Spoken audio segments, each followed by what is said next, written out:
A pré-campanha de Flávio Bolsonaro vai acionar o judiciário após uma fala do presidente Lula no dia de hoje, que sugeriu o uso da violência contra ele. Em um evento realizado nesta terça-feira em Catalão, Goiás, o chefe do executivo afirmou que o senador e seu irmão, Eduardo, são vendilhões da pátria e merecem punição severa. Vamos acompanhar. Esses filhos do Bolsonaro conseguem ser pior do que ele. E são, na verdade, vendilhões da pátria. Foram pedir para que um país estrangeiro se intrometesse nas decisões brasileiras. É isso que vocês têm que dizer alto e bom som. São traidores. Por menos do que isso, Joaquim Silvério dos Reis, que delatou Tiradentes, foi enforcado.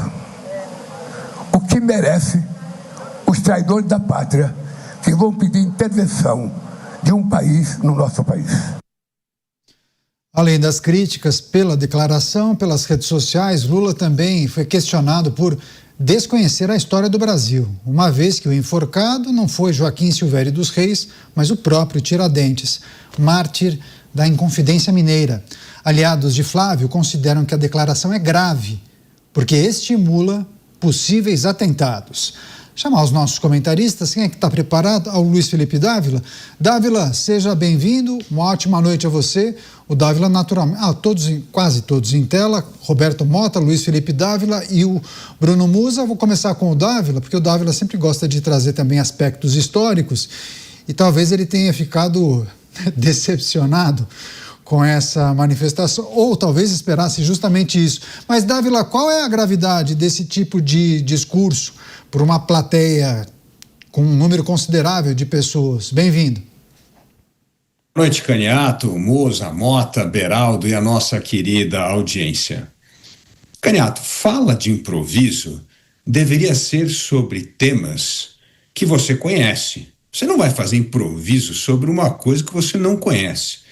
Evidentemente, o conhecimento do presidente da República de história não passa nem no segundo ano primário. Portanto, ele deveria evitar qualquer comentário histórico. Ele não tem noção da história do Brasil e por isso que comete tantos erros. Então, vamos à questão histórica e depois vamos à questão política. Você já corrigiu muito bem que, na verdade, quem foi enforcado foi Tiradentes, né? Mas o ponto é entender por que Tiradentes foi enforcado. O episódio da Inconfidência Mineira é algo que deveria ilustrar um pouco a péssima escolha da metáfora que o presidente fez. Tiradentes se revoltou e liderou a Inconfidência Mineira por causa do abuso dos impostos. Naquele tempo, cobrava-se o quinto. O quinto equivaleria a 20% de todo o ouro coletado no estado de Minas Gerais, precisa ser pago à coroa portuguesa como imposto. Quando não atingia esse mínimo de 20%, acontecia a tal da derrama. O que era derrama? As tropas portuguesas invadiam a cidade, entravam na casa das pessoas e iam pegando coisas de valores até bater o teto lá de 20%. Agora, se por 20% Tiradentes foi enforcado, o que deveria acontecer com o chefe da nação que cobra mais de 35% da carga tributária dos brasileiros? Então, é uma conotação absolutamente infeliz e errada da história, porque só mostra que esse é o governo campeão da história do Brasil em arrecadação de imposto. É o governo que mais mete a mão no bolso do brasileiro para tirar imposto. Então, primeiro, o erro completo da analogia histórica. Segundo ponto, mostra esse rancor, essa raiva, essa incapacidade do presidente da República fazer política pensando nos interesses do país. Esse é o rancor que é a semente, a gênese do populismo. O populismo, um líder populista não vê os meios democráticos como uma forma de visões distintas, opiniões diferentes, chegar a um acordo. Não, quer matar o outro, quer acabar com o seu adversário. Não, política civilizada numa democracia onde reina a liberdade é justamente saber respeitar o outro, saber disputar por meio do argumento, da persuasão e do voto, e não da força, e não do enforcamento. Isso mostra Um presidente que não vê nenhuma legitimidade na oposição, quando a oposição é tão legítima quanto o governo numa democracia. Portanto, mostra rancor pessoal, desconhecimento do funcionamento da democracia e absoluta ignorância histórica. É patético ter um presidente assim. Pois é, e várias manifestações, inclusive de pessoas da nossa audiência, que questionam eventuais consequências de um líder que acaba, entre aspas, incitando manifestações contra Flávio. Que tipo de manifestações? O que poderia vir a acontecer? Deixa eu passar para o Roberto Mota analisar também esse posicionamento do presidente da República, mais um discurso e mais um improviso e muitas críticas a respeito desse posicionamento adotado por ele. Mota, bem-vindo, boa noite. Enquanto Flávio Bolsonaro dá uma aula de estadismo, os petistas revelam a sua própria natureza. Como eles próprios diriam, é golpe. Ou, como diria o doutor Samuel Johnson, o patriotismo é o último refúgio dos canalhas. Boa noite aos meus colegas de bancada, boa noite a você, Caniato, e boa noite à nossa audiência. Deixa eu explicar para vocês o que se passa na cabeça dessa turma, de uma forma clara. Eles imaginam um quinto mandato, um mandato que dure para sempre. Eles sonham com uma emenda constitucional que diga que só o PT pode ocupar a presidência da República. E assim, eles imaginam que podem dizer e fazer o que quiserem, com a certeza da mais absoluta impunidade.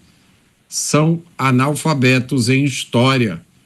Eles não sabem que o controle sempre muda de mão, de um jeito ou de outro. Pois é, naturalmente, o presidente Lula sugere punição a Flávio Bolsonaro, fala que ele seria um traidor da pátria, deve colocar nesse balaio a questão que envolve a classificação das facções em grupos terroristas e a possibilidade de tarifação para alguns itens. O Bruno Musa também está com a gente, ao vivo, em tela. Musa, seja bem-vindo, ótima noite a você. Quais aspectos desse posicionamento, dessa retórica, que não é uma novidade, né? Na verdade, digamos que é o capítulo 2 de uma história que a gente já está acompanhando, mas talvez agora ele tenha intensificado as críticas a Flávio e ao irmão. Bem-vindo. Muito boa noite, Caniato, Mota, Dávila, Beraldo, todos que nos acompanham. Uma ótima terça-feira a todos no Brasil. Bom, algum tempo atrás, Caniato, ao ouvir esse discurso, talvez gerasse algum tipo de revolta, não porque ele estaria falando de alguma outra pessoa, pouco importa, mas sim a forma como fala. Claramente, Lula ficou revoltado com o que aconteceu nos últimos tempos com a visita de Flávio à Casa Branca e tudo o desenrolar que veio depois. Colocarem facções criminosas como de fato são, como o primeiro comando da capital e o comando vermelho, e tudo isso que vem acontecendo, que talvez ele esperasse um crescimento dele nas pesquisas, mesmo após a divulgação dos áudios, o que de fato não aconteceu, mostrando que ele tem talvez um piso relativamente alto e um teto muito baixo. É isso, está dado com relação ao Lula. A sua ignorância ela vem de longa data. Ele tem dificuldade de conjugar verbos que num primário uma criança conjuga. Ele tem dificuldade de falar o plural que crianças de 5 anos já sabem fazer.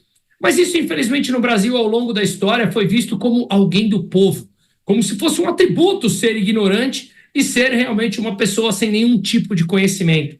Um presidente que se vangloria por nunca ter lido um livro no Brasil, que há 30 anos na vida política, 20 anos num governo e sequer sabe pronunciar uma palavra em inglês, quando sequer sabe falar direito o português, como eu mencionei. Mas, de novo, no Brasil, isso sempre foi visto como um atributo, como uma qualidade, como se isso levasse alguma vantagem. Triste país, chegamos na situação atual. Ou seja, o que eu quero dizer é que esse projeto de poder que o Mota comentou, começou a ser falado lá atrás, quando nos anos 80 ele falava que 40 anos demoraria para implementar uma tomada de poder completa no Brasil. 40 anos se passaram e é o que de fato ele está tentando. Basta olhar indicações no judiciário, basta olhar como funcionava o legislativo, que agora ele tem perdido o controle e mostrado essa falta de controle nas suas colocações de improviso. O que ele falou não chama atenção apenas pelo lado da falta de conhecimento histórico, por tudo que eu mencionei, mas eles são isso. Revolucionários por natureza, que colocam as asinhas para fora quando começa a perceber algum tipo de ameaça de perder o poder. E isso não deveria ser novidade.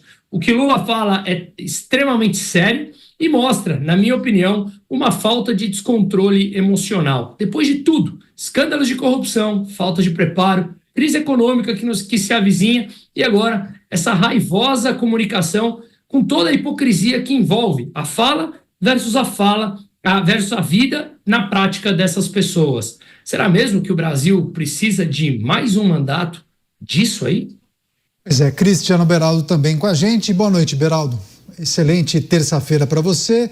A proximidade da família Bolsonaro com Donald Trump e o incômodo do presidente Lula com essa situação, né? Tudo isso volta ao noticiário e aí o presidente da República nesse evento em Goiás sobe o tom e chega a sugerir punição a Flávio Bolsonaro. Quais aspectos desse cenário você queria destacar em um ano eleitoral, levando em consideração uma relação muito próxima que Flávio consegue manter com algumas figuras importantes da administração norte-americana? Renato, ele não subiu o tom, não. Ele rebaixou o assunto para o nível dele, que é um nível bem baixo. É o nível da sarjeta do debate público brasileiro. Boa noite a você, boa noite ao Musa, ao Mota, ao Dávila, boa noite à audiência que prestigia diariamente os Pingos nos Is. Nesse país que é obrigado a ter paciência diante de manifestações absolutamente inadequadas e que poderiam, sim, ser consideradas crimes à medida de que há ali uma série de estímulos e ofensas feitas que não se justificam. Esse é o governo e todos os poderosos no seu entorno que fala tanto da democracia, fala em regular as redes sociais porque não quer discurso de ódio e, de repente, o líder máximo da turma está aí falando que alguém que se encontrou com o presidente dos Estados Unidos precisa ser enforcado, talvez. Olha, Caniato, veja só como essa manifestação de Lula ela é infeliz e reprovável em vários aspectos. Primeiro, o presidente da República brasileira, ele esteve numa agenda oficial com o presidente americano coisa de uma semana antes de Flávio Bolsonaro. Ele foi lá representando o Estado brasileiro. Ele foi lá negociar alguma coisa que não está clara. Mas, naquele momento, o presidente da República, do governo que tinha acabado de entregar para o próprio Estados Unidos, a preço de banana, a única mina de terras raras em produção fora da Ásia, foi lá e não conseguiu evitar a imposição de tarifas em cima do Brasil. O presidente Lula, ele sai cada vez mais derrotado desta agenda com Donald Trump. Isto é um fato concreto, comprovado agora pela imposição de tarifas, mesmo o Brasil tendo entregue aos Estados Unidos por 15 anos 100% da atual produção de terras raras no país, ativo extremamente estratégico que poderia reinserir o Brasil no jogo geopolítico. Pois bem, o presidente da República, ele é o responsável, ele jogou fora esta oportunidade. E nós continuamos nesta sarjeta do mundo, porque todos os que podem passam por cima do Brasil. Basta lembrar que o atual presidente se diz amigão do presidente francês.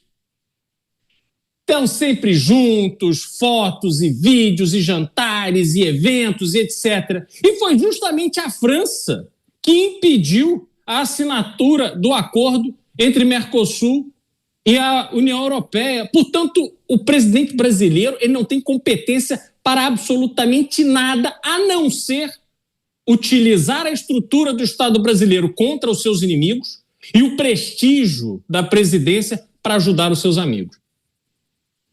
Voltar a fazer mais um giro com os nossos comentaristas. Dávila, a gente poderia classificar essa como uma segunda rodada de ataques e acusações contra a família Bolsonaro. No caso, o alvo é Flávio Bolsonaro. Agora, na primeira rodada, foram principalmente Eduardo e Jair Bolsonaro, né? A época da imposição da Lei Magnitsky contra autoridades e familiares de autoridades e principalmente o tarifaço, né? Elevação de alguns impostos, de algumas tarifas para produtos brasileiros. O que é aquela primeira onda de ataques do presidente da República contra a família Bolsonaro ensina a pré-campanha de Flávio Bolsonaro? Tem alguma coisa que a pré-campanha deve se preocupar? Aquela onda de ataque, aquela primeira onda de ataque desidratou, prejudicou a pré-campanha, a imagem de Flávio? Não, Canhatano mostrou que hoje Flávio está aí de volta nas pesquisas, caiu muito pouco e vai recuperar e já está recuperando o que foi atacado. O ponto que você bem tocou é que o presidente da República não tem outra coisa a fazer senão ficar atacando o adversário. Ele não tem uma única proposta para os graves problemas políticos, econômicos e sociais que o país vive e que ele é o causador desse problema. O Brasil vive a maior inadimplência da história do país. Mais de 80% das famílias estão endividadas. Nós temos mais de 82 milhões de pessoas inadimplentes. O Brasil vive a maior onda de crescimento do crime organizado, adentrando várias áreas da economia lícita. O Brasil vive o pesadelo de um Estado campeão mundial de arrecadação entre os emergentes e, além de tudo, continua a prestar serviço público de péssima qualidade. E, além de tudo, o Brasil vem sendo mais uma vez reconhecido internacionalmente pelo altíssimo grau de corrupção que existe no Brasil. Então temos corrupção, ineficiência do Estado, crise econômica gravíssima, com a maior inadimplência da história do Brasil, maior arrecadação da história do país, e segurança pública num jeito lastimável, que o crime organizado cresce tanto que os Estados Unidos teve acabado de declarar o PCC e o Comando Vermelho como organizações terroristas. E a única coisa que o presidente tem é esta obsessão com a família Bolsonaro e ficar criticando a família Bolsonaro. Ele não faz outra coisa. Então, ele é uma pessoa desconectada dos reais problemas que afligem o brasileiro. E isso vai se tornar cada vez mais evidente conforme entramos num processo eleitoral. No processo eleitoral, a única coisa que ele vai fazer é esbravejar contra a família Bolsonaro. Não vai apresentar uma única proposta. Por isso, a oposição não pode cair nessa armadilha. A oposição tem que agir de maneira responsável e apresentar propostas para os graves problemas que o Brasil vem atravessando. Não dá para gastar mais uma campanha eleitoral, um xingando o outro, enquanto o país está à deriva, caminhando para a beira do precipício. Não temos mais tempo a perder. E esta responsabilidade caberá sim à oposição, porque do governo não podemos esperar sequer uma grama de responsabilidade na conduta do país. Pois é, lembrando a nossa audiência que as informações que nós temos é que Flávio Bolsonaro se manifestou e disse que vai acionar, inclusive, a justiça por crime de ameaça. Daqui a pouco a gente vai trazer detalhes, inclusive, a respeito disso. Deixa eu chamar o Roberto Mota.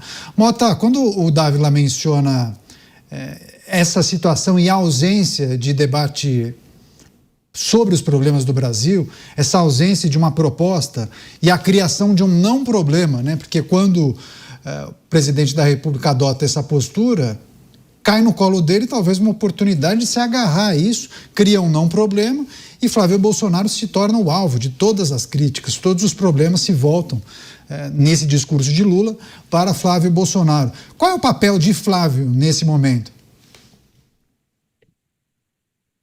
O papel que ele está exercendo muito bem, Caniato, o papel de estadista. Flávio escolheu uma estratégia de campanha de serenidade, de buscar o caminho do entendimento. Esse é o caminho correto.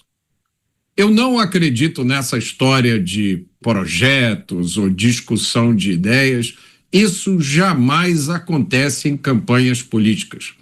Isso é uma falácia. Isso é uma mentira. Eu não me lembro de nenhuma campanha no Brasil em que houve discussão de projetos ou discussão de ideias. Os candidatos já simbolizam ideias. Então, no governo Jair Bolsonaro, quando ele colocou Paulo Guedes no comando da economia, já estava ali incorporada a ideia da liberdade econômica, a ideia do livre mercado, a ideia de um Estado menor, de respeito ao direito do cidadão. Eu não consigo acreditar que exista um cidadão brasileiro que tenha dúvida sobre o que os candidatos representam.